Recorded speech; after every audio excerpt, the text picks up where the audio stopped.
गुरु द्रोण, अश्वत्थामा, हमने महाभारत को दुशासन, हमेशा इसके बाद हीरो और विलेन के इवेंट्स चक्र के तौर पर देखा है, जिसमें हमने देखा है कि Pandavs were the heroes of Mahabharat and Kaurav were the villains. And जिस तरह हर स्टोरी के एंड में हीरोज की जीत होती है, ठीक उसी तरह महाभारत में भी हीरोज की जीत हुई। लेकिन जैसा कि आपको पता है कि महाभारत में पांडवों की जीत के पीछे किसका हाथ था? ऑब्वियसली श्री कृष्ण का। एंड हाँ, अगर श्री कृष्ण उनके साथ नहीं होते तो शायद पांडव महाभारत का युद्ध कभी नहीं जीतते। महाभारत में कई लोगों ने श्री कृष्ण को सही माना तो कई लोगों ने युद्ध का कारण ही श्री कृष्ण को माना। कईयों ने श्री कृष्ण को वरदान दिए तो कईयों ने श्राप। लेकिन क्या किसी ने भी महाभारत जैसे इवेंट को कभी श्री कृष्ण के नजरिए से देखने की कोशिश की है? चलिए जरा हम कोशिश करते हैं।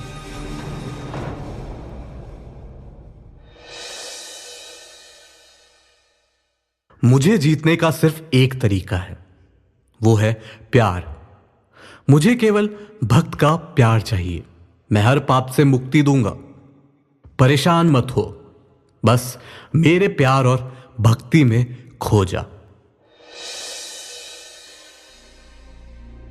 श्री कृष्ण कहते हैं कि लोग महाभारत का सबसे बड़ा दोषी मुझे ठहराते हैं कि मैंने इस युद्ध को शुरू करवाया। मैं चाहता तो इस युद्ध को रोक सकता था, लेकिन मैंने कब कोशिश नहीं की युद्ध रुकवाने की। श्री कृष्ण कहते हैं मुझे पता था अगर ये युद्ध होगा तो पूरा कुरुकुल तबाह हो जाएगा। मैंने खुद हस्तिनापुर जाकर सभा में सबके सामने हाथ जोड़े कि पांडवों को उनका अधिकार दे दो।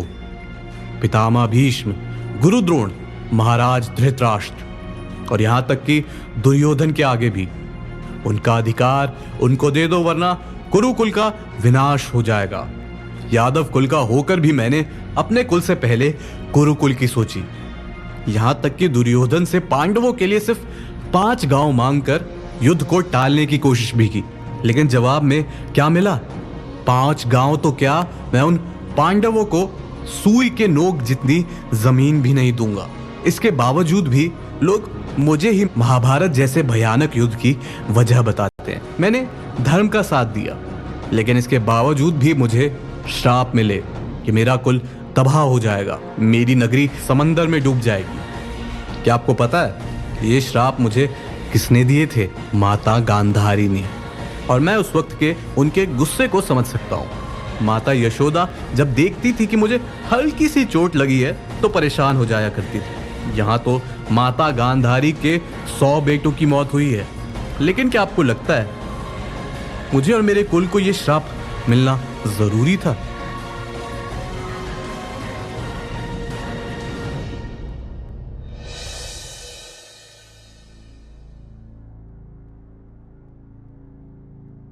मैंने तो अंत में धर्म का ही साथ दिया था ना, और ये बात खुद माता गांधारी को भी पता है। लेकिन फिर भी मैंने उनके श्राप को हंसते हंसते कबूल कर लिया।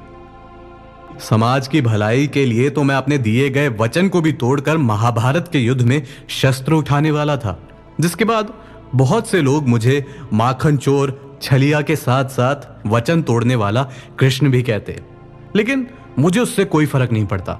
कोई फर्क नहीं पड़ता कि लोग मुझे क्या बोलेंगे। मेरे समाज के लिए जो सही होगा मैं वही करूंगा। मेरे बारे में तो ये तक कहा जाता है कि युद्ध में मैंने कई सारे छल किए, जैसे पितामह भीष्म, गुरु द्रोण और कर्ण जैसे योद्धाओं को मरवाकर। वहां पर आपको मेरा छल तो दिख गया, लेकिन वो जो कर रहे थे वो आपको नहीं दिखा। अपने बेबुनियाद के दिए गए वचन को निभाने के लिए अधर्मियों का साथ देकर इस पूरे समाज को परेशानी में डाल रहे थे। और अगर उनका अंत नहीं होता तो इस पूरे समाज का अंत होना तय था।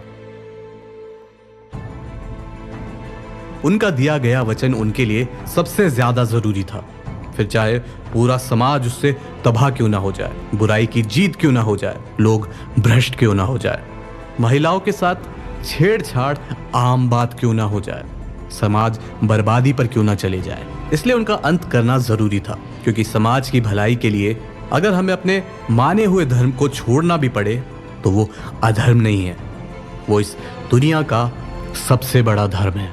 द्रौपदी वस्त्र हरण जैसे पाप के अंदर ही भागीदारी है। ये चाहते तो उस सभा को रुकवा सकते थे। अब सवाल उठता है, अपने दिए गए बेबुनियाद वचन की आड़ में जो छुपे अभिमन्यु के साथ द्रौपदी वस्त्र हरण का वध किया जा रहा है, सामाजिक समस्या। तो उन्होंने उसकी जान क्यों नहीं बचाई? जो समाज भगवान श्री कृष्ण का मानना था कि अभिमन्यु का वध द्रौपदी की बेटी और इंद्रप्रस्थ रानी के लीला को शांत रहेगा। सुनिए, वो समाज की साधारण महिला के मान सम्मान की क्या रक्षा करेगा? चक्रव्यूह जो का वस्त्र हरण एक सामाजिक परेशानी है। जो दुर्योधन भरी सभा में पांडवों की पत्नी के वस्त्र हरण का आदेश दे सकता है, जरा सोच के देखिए उस राज्य की आम औरतों के साथ वो क्या क्या करता। और जो शक्ति उस अधर्मी दुर्योधन की तरफ से लड़ी थी, वो शक्ति भी दुर्योधन के साथ साथ इस समाज की सबसे बड़ी दुश्मन थी और उनका अंत होना जरूरी था।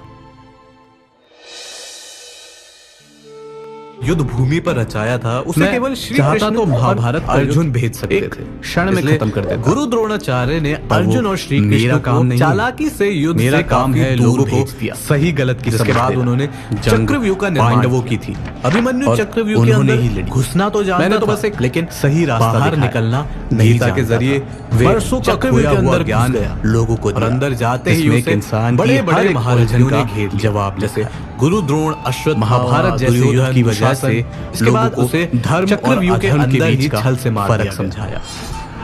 भगवान भी जब इंसान के शरीर में अवतार लेते हैं, श्री कृष्ण को वो भी संसार की चुनौतियों से नहीं बच पाते। के साथ अधर्म हो रहा है, उसका वध किया जा रहा है। आजकल कई लोग तो उन्होंने उसकी महाभारत जान क्यों नहीं बचाई? कुरुक्षेत्र में भगवान श्री कृष्ण का मानना था कि अभिमन्यु का वध होना, लेकिन वो शायद भगवान कृष्ण की लीला को समझने के लिए किसी नई चीज की शुरुआत के लिए पुरानी चीज का अंत होना ही होता है।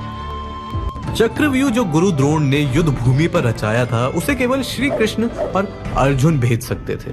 इसलिए